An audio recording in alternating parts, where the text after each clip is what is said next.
How long have I been muted? Okay, let's start. We're gonna do the BT23 meta list. I believe that I will try to be as pragmatic as I can be, less biased.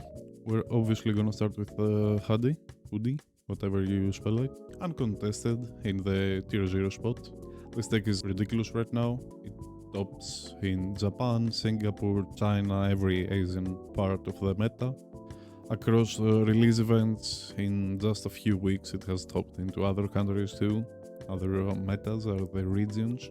What makes Hudie, let's call it that because I like the word Hudie. What makes Hudie so dangerous is the flexibility of the engine. It can pivot between aggro, between mid-range, any like sort of hybrid control based. It can do anything inside a matchup.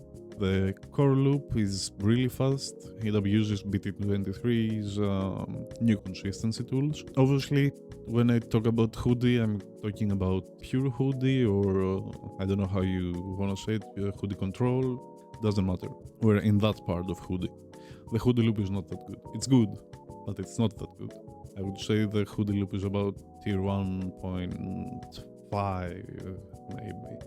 This deck has pretty much no true bad matchups.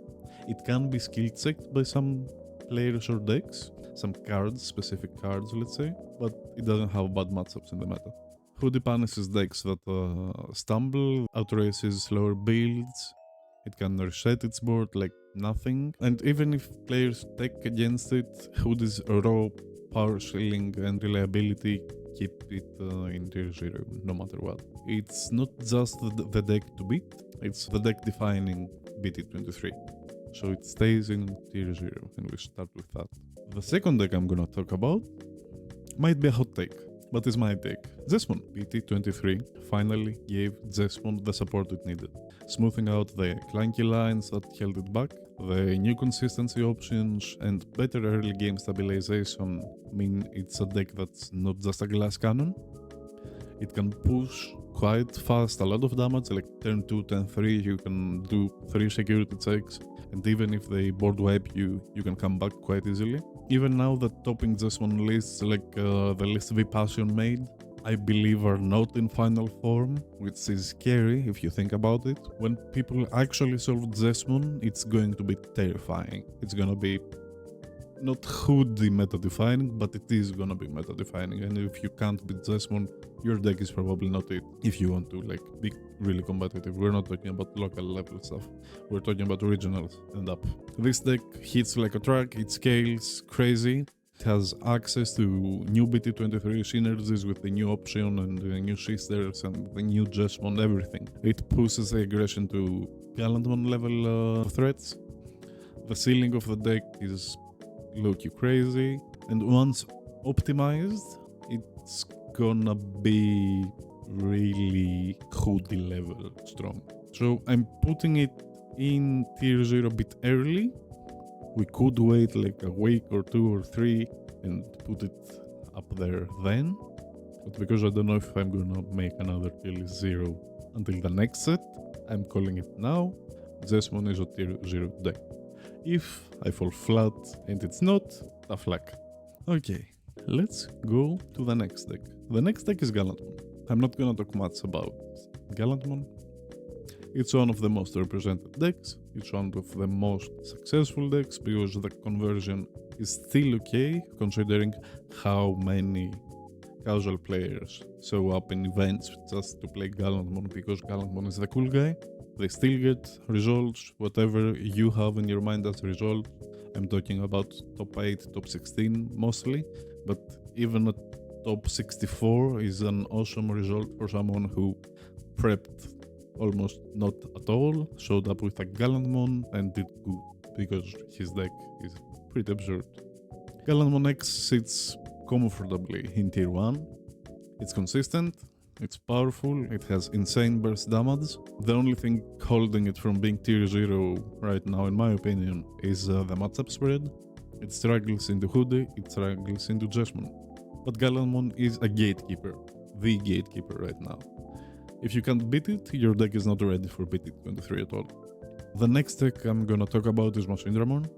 Machinedramon still performs. Mostly the DMV2 version with Veedramon and all that fluff. It's not the powerhouse it was before BT23, but it still is in a sense. The rise of faster combo decks means Machinedramon sometimes can't stabilize before getting overwhelmed, because let's say Hudie or Jesmon, they're faster than Machinedramon, they might kill you before you can set up your tamers or your game plan in general. But still, it's a defensive wall, it has flexible control options, it has a big tournament pedigree in general, it's still a good deck to bring into regionals or maybe nationals. I'm not sure about nationals yet, but let's stick to regionals. The good part for anyone who's not playing Machinedramon is that it's starting to feel mortal, which is healthy for the game. Let's ignore why, because Hood is not healthy for the game. The next deck I'm gonna show is gonna be another Gatekeeper. It used to be the Gatekeeper of Tier 2. And now I'm gonna put it in Tier 1.5. Tier 1.5 is, I believe, the deck that you have to beat if you want to be called a Tier 1 deck. If you can't beat Royal Knights, which got a huge bump in meta relevance, you're not ready for it. It's a flexible deck that punishes greedy lists, it goes toe-to-toe with Gallantmon. It has, obviously, its problems, it's draw reliant, it's a slow, hyper-tempo deck, but when it stabilizes, it completely locks the opponent out of tempo.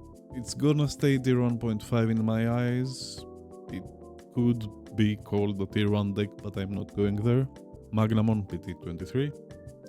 It's another option for the deck to reduce play costs, play something that starts with a 0 play cost. It gives it draw power that is much needed, and giving a deck that already does some bullshit to do more bullshit by playing a Magnamon for 0, drawing a card, giving it bounce immunity, which is relevant throughout the whole game, and having memory because you spend nothing to play something else was too good for Royal Knights. If you saw one of the lists that topped with Royal Knights, it plays, I believe, 20 Tamers, if I'm right, 10 Royal Knights, 12, the rest of the deck is options. Why they can do it? Because it has 2 Magnamons and they play only the best Royal Knights, which is 4 Omnimon X. And that somehow works. The next deck, I believe, is going to be Galaxy. Galaxy got some new cards, it got some new toys. The cards that I believe could potentially push Galaxy into tier 1.5 instead of tier 2. Obviously, I'm not gonna even talk about the previous cards it got, like the new Lunamon, the new Pressemon, the new Lekismon, the new Dynasmon, which were awesome and they boost the deck into a solid tier 2. I'm gonna talk about BT23 stuff. Because you got Pressemon, because you got Dynasmon, you have CS sources. That means you can play CS cards. That means you can play CS of colors that you couldn't put in there without making the deck worse. Let's say Red Galaxy Toolbox, we're always gonna talk about Toolbox in Galaxy, we're never talking about Tribal or anything like that. We're talking about regional level decks. Red Toolbox was not as good as Blue Toolbox, but some red cards were good. Now with CS, you get red cards that are good and you can play without changing anything in your list. Jesmon BT23 is a card, you can put it in Galaxy. Doesn't change anything in your lineup. You get a BT23 Gallant which gives you a blanket. If you haven't seen it until your opponent's turn ends, their effects can't play Digimon or Tamers from trash.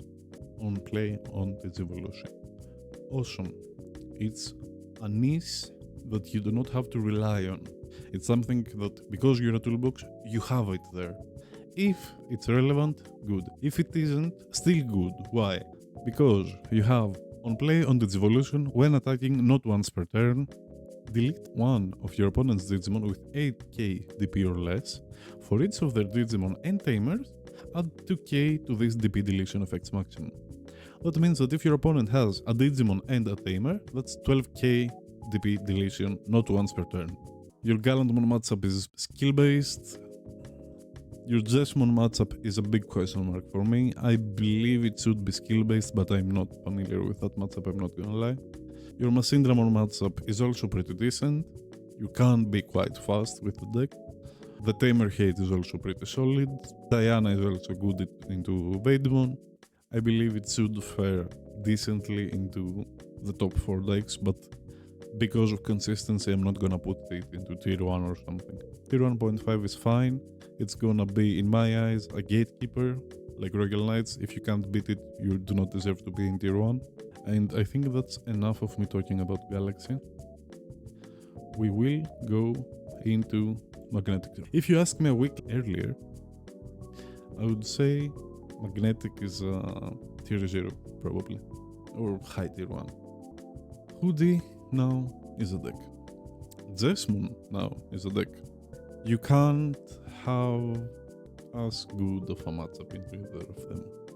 It put a lot of wins worldwide, top 8s and top 16s, even more. It's a deck that thrives on fast ramp and oppressive mid-game control. It's scaling crazy if it's unchallenged, but it's fragile early on, and that's where both Jesmon and Hudie thrive on, being really explosive in the early game. When BT23 settles, this deck might sneak into top 8s more often, but for now I'm gonna put it in tier 1.5. It's also a deck that if you can't beat, you can't be up here.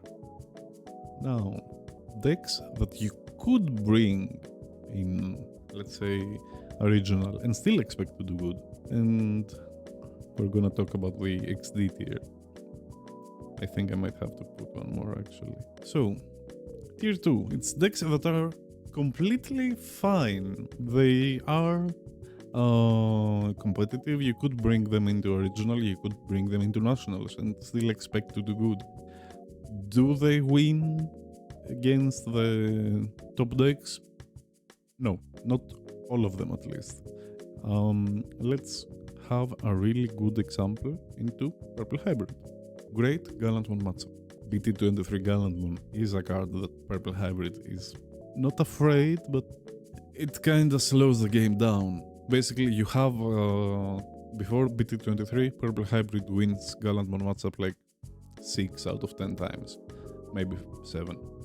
With the BT23 Gallantmon, I think it goes on 5 to 5, it's pretty fair, but BT23 Gallantmon doesn't really provide that much protection into Duskmon. By going into BT23 Gallantmon, basically you just slow the game down for both of you. So it's not like you're shutting it down, you're making Purple Hybrid just set up for one more turn. You usually do not win after you play BT23 Gallantmon, which is what you should be doing if you want to out-tempo Purple Hybrid. So I do not believe that matchup is affected, but it has, even though it's a tier 2 deck, it has a good matchup into tier 1. It has a decent matchup into tier 1.5. It can be good. It will never die. Purple decks will never die in general. And we're gonna keep it like that. Another purple deck that's gonna never die most likely is Growlmon. Let anything related to Growlmon, be it Growlmon Levia, be it Growlmon Megidra, be it Growlmon Gallantmon, Guilbirds, even Medusamon, Growlmon, anything. Growlmon is gonna be tier 2 probably forever. It's one of the best engines we have. I do not think I need to talk too much about that. It was one of the best decks. It got hit by the ban list. It's still one of the strongest decks. It lacks a bit of consistency, that's why it's tier 2, but it's gonna be a meta staple, along with Guilbirds. Mastemon. I'm gonna say Mastemon is, right now, one of the good decks. It's one of the decks that you can bring and still expect to do well into rounds in any kind of regional. The yellow or purple Mastemon is probably the better version. CS Mastemon is also a deck. I'm not gonna split them up because I do not believe CS Mastemon is that much behind than normal Mastemon. I think CS Mastemon is worse, but like half a tier. Maybe it's tier 2.5, but that's nitpicking in my eyes. It's a good deck, it's gonna do good. I'm not gonna do Levia and Milo Myotis and all that thing. I believe they fall into Growlmon loop shenanigans. Black or Greymon Ace? Tier 2. I think it's pretty clear. It's one of the decks that can get up there. They have good matchups into some of the tier 1.5, tier 1 decks and tier 2 decks, obviously. It's a deck that you can't really go wrong, I believe. In my eyes, at least. You can bring it. If it goes well, it goes well. If it doesn't, it doesn't. But it's not a deck that it can get stomped. You will never go 0-3 drop with it. At least if you can pilot it. Beelzemon. One deck that's the gambling deck. If you are a gambler, you like Beelzemon. If you like dopamine, you like Beelzemon. If you like cool guys in leathery outfits and a gun, you like Beelzemon. I think there is not much to say about Beelzemon. Everyone knows what Beelzemon does. You discard your stuff. If you get the right discards, you win. That's it. If you do not get the right discards, you lose. It's one way or the other. Is that good enough to be called tier 2? I'm gonna say yes because it got consistency pieces. It's also a cope deck for anyone who likes Beelzemon and they can't run it because Beelzemon doesn't have a deck right now, so it's quite homeless. Before going into tier 3, I'm gonna have a take that might be hot. Sakuya is tier 2. Listen to me. The ban list didn't do that much. Maybe it's tier 1.5 also. But we're not gonna go there. Sakuya is a strong deck. The new Sakuya deck is also gonna be another boost to the deck. I could already put it in 1.5, preparing for the deck. The new deck, the starter deck. You know what? I'm gonna do that. I believe it's tier 2 right now. With the new deck, I believe it's gonna be tier 1.5. If not more. But let's say 1.5 to be safe. Sakuya will never die. Once they printed those pesky yellow options, it was over. It was over from the start. Actually, let's put some more decks in tier 2. Not this. This was a bait. Imperial is a deck. It's a scary deck. It's meta-reliant. It could be tier 5. It could be tier 1. It could be anything. Depends on what people play and if you can counter it. You have a boss monster that's a floodgate. And if your floodgate works, your deck is good. That's what's volatile about the deck. Currently, I believe your floodgate works enough. I think the virus version is stronger than the blue-green version. So we're gonna keep it in tier 2. And since we're on this train, blue-green is tier 3. Can it high roll? Yes. Can it kill you in turn 2 if everything goes right? Yes. But it's not that consistent. If it could do it more, first of all it would be unfair for the game, but we have Hudie so we can't talk about unfair.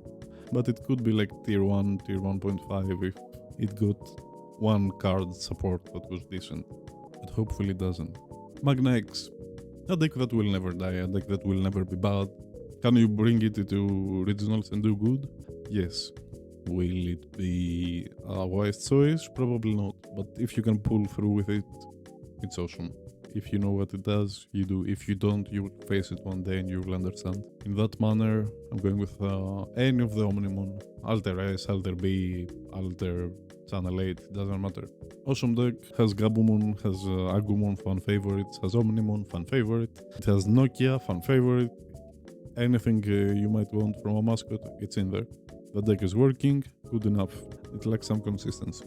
Might get it with the digital gate open, but it's too early to call that. Ulforce Veedramon is a deck, for sure. It has 50 cards, 100%. Except if your opponent is cheating. I could put it lower, but I think in the right hands it can do something. I think it's gonna stay in the bottom of tier 3 for the rest of this tier list making. So let's keep it there. We will go with Zephaga. Zephaga is a deck that rises and goes down without any kind of support. The deck plays when your opponent plays the game. If your opponent has Digimon on the board, Zephaga can play, and it's good. If your opponent keeps everything in the back and comes up with a big boom, the deck can't play. Right now we're in the middle, we have a lot of decks who can just raise in the back, come in, OTK you, and some decks who play on the board, like Hudie.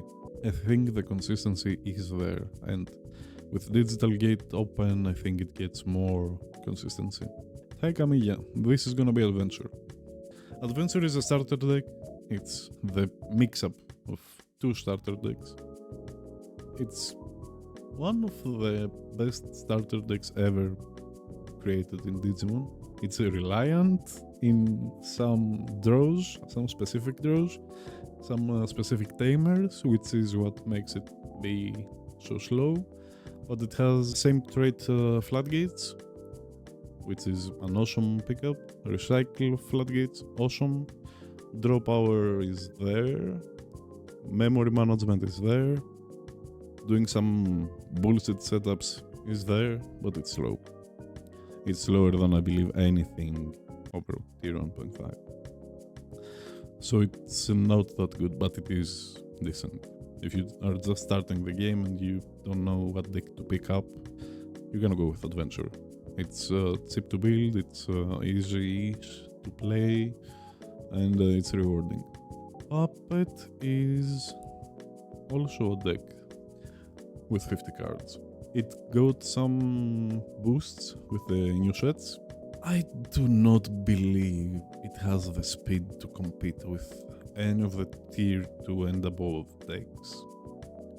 If you get the deck going, it's really oppressive. Scapegoat style of cards is oppressive, having DP minus is oppressive, spawning random tokens or Digimons or anything is quite a thing to play against, but it's quite slow for the meta. Technically, there is only one CS, but we're gonna ignore CS Mastemon for this statement. This is CS Alphamon. It's one of the decks, one of the many CS, one of the many decks in general.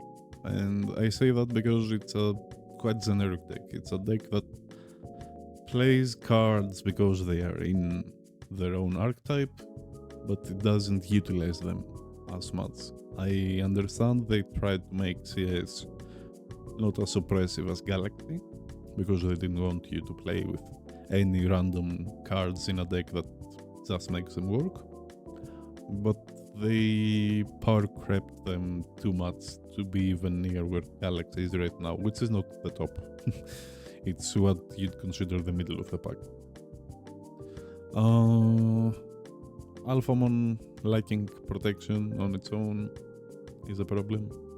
I get that you're gonna get protection through tamers, but I don't think that's enough. Obviously the deck isn't as fast as Hudie. We could see Hudie CS, but that's an abomination I'm not willing to touch right now. If you ask me a week before the release, I would say it's a tier 2 deck. After seeing it play a bit more and after seeing how much it lags in level 4s and 5 mostly. Actually, you got some decent 5s with the Dark Knightman. In 3s and 4s, I do not believe the deck is tier 2. It could be better than any of the tier 3 and below decks. Like, this could be the point where every other deck could be put even on a different tier. But I'm gonna keep them like this. Bagra is decent, but it's slow, it's unreliable, it has some nice niches, but that's that.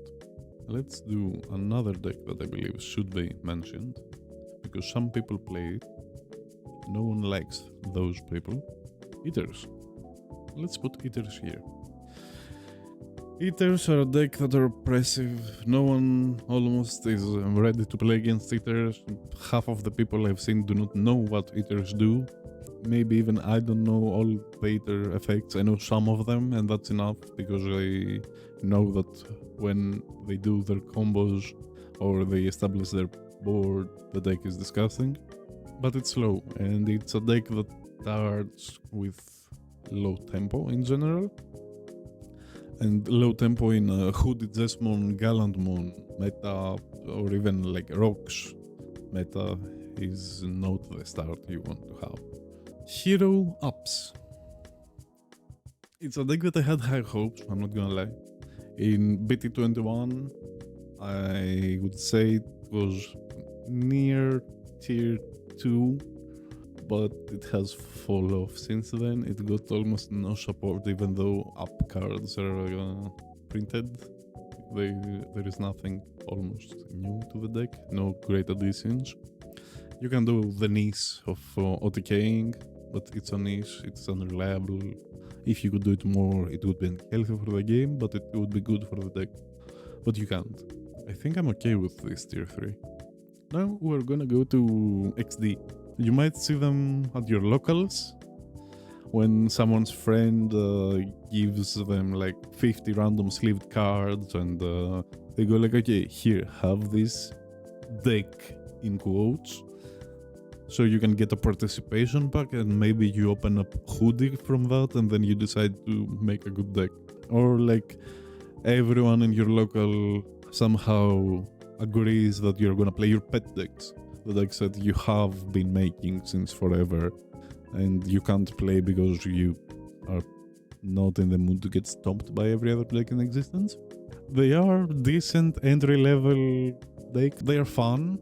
Technically, they function, in a sense, that they are 50 cards which usually can work together.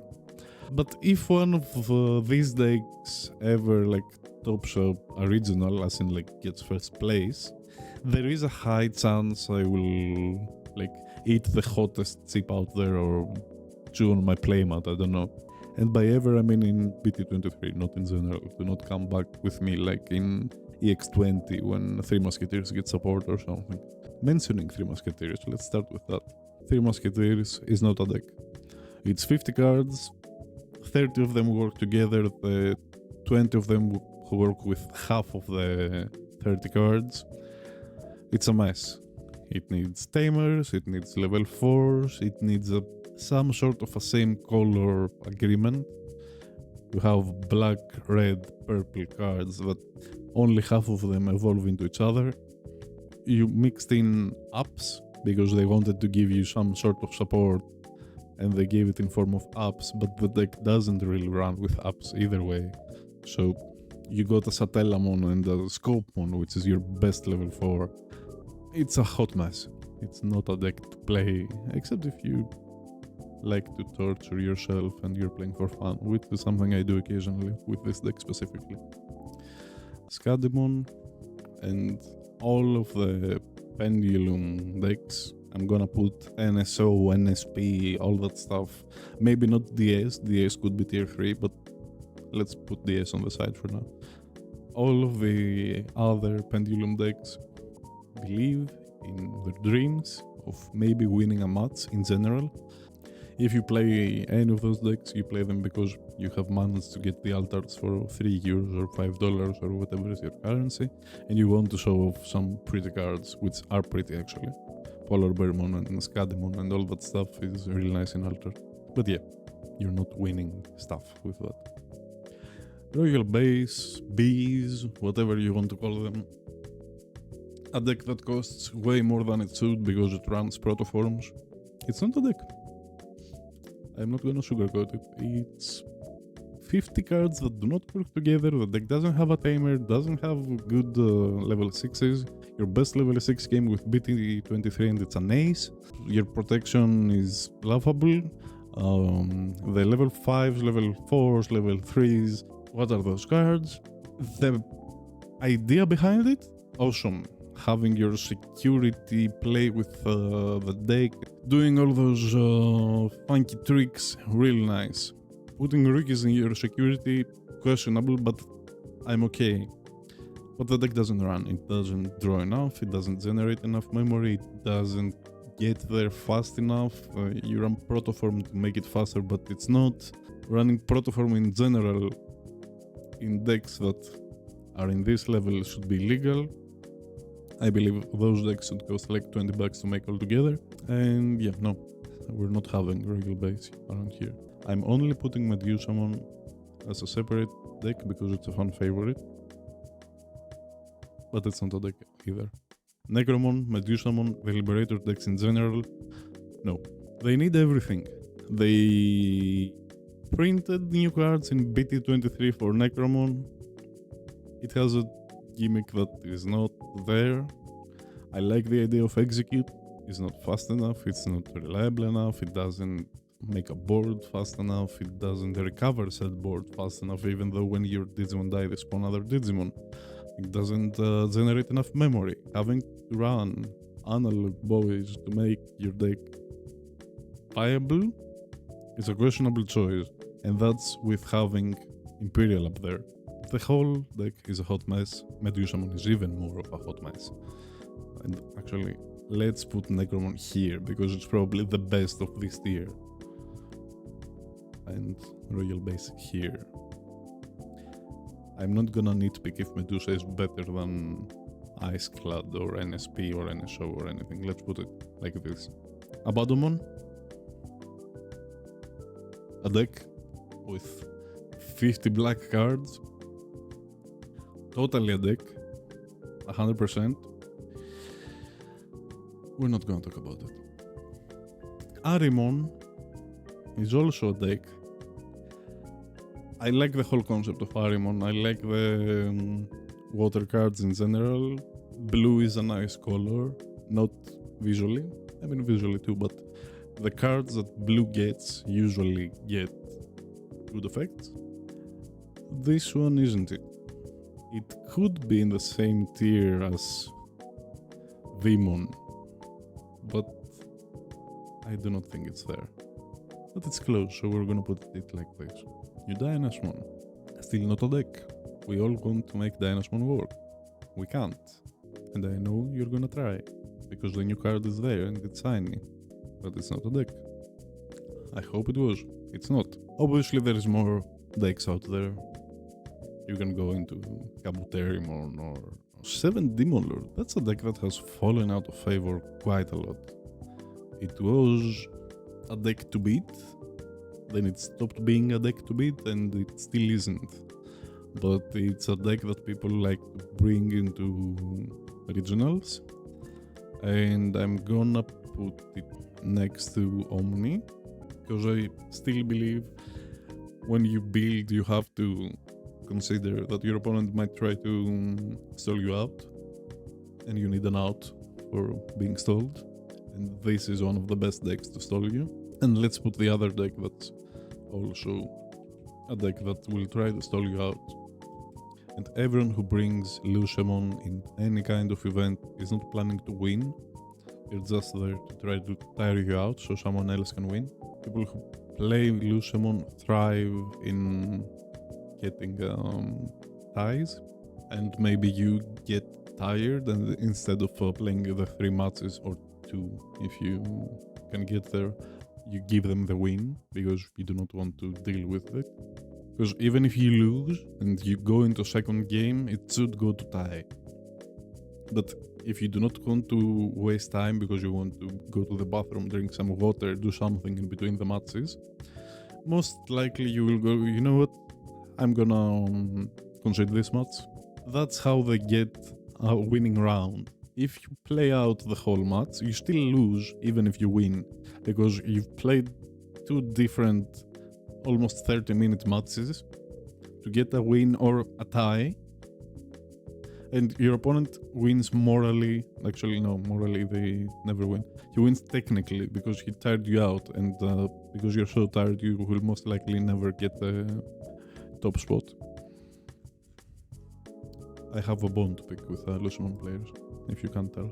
Hunter, it's a deck, it's never bad, it's okay. This is Gankoomon Turle. I believe it's tier 2.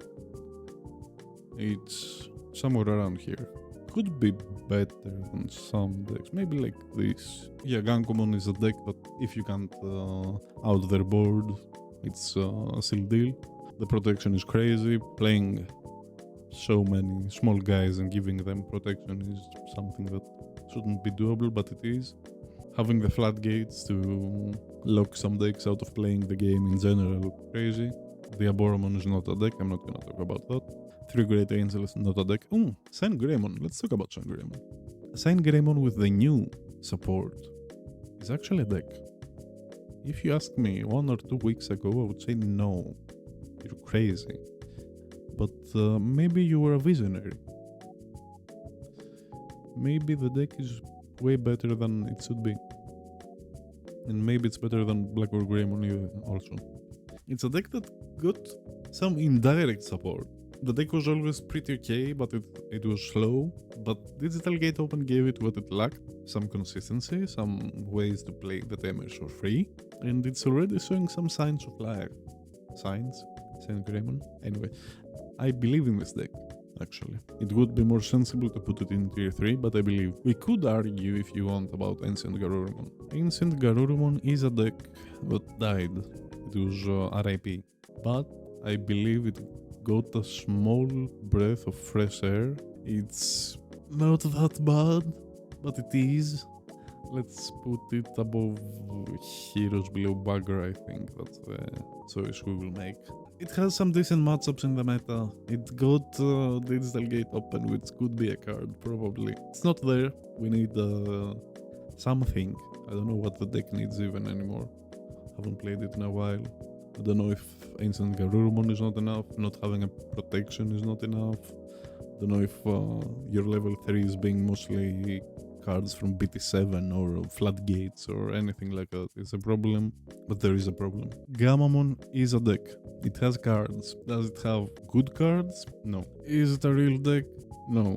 Is it a fun deck? Yes. It's... I mean, look at this guy. He's a cute guy. I understand why you want Gammamon to be a deck. It's fun. He's a fun little looking guy. Half a dinosaur, half a fun guy. Good. But it's not there. And I would like him to be there. Let's put it around here. I'm not gonna talk about Gammamon more than I already did. I think doing some emotional damage to players who want their deck to work is not the way to go. For all of you out there, all 5 of you, good luck. I hope this makes sense to some of you. If it doesn't, I do not think it's a bad thing. Some people see the meta through different lens. I'm gonna repeat, this is mostly regionals based, what kind of decks I would bring into regionals and if I would bring them and why I would bring them in a sense. With just a little sprinkle of local decks who could be fun. And you could maybe see in regionals if someone is really ballsy or he's a true believer of like Medusamon because he likes the waifu, or Beelzemon because he likes the waifu, or Royal Base because he spent like $100 in Protoform and he wants to play with the deck. Sure, I can see your point.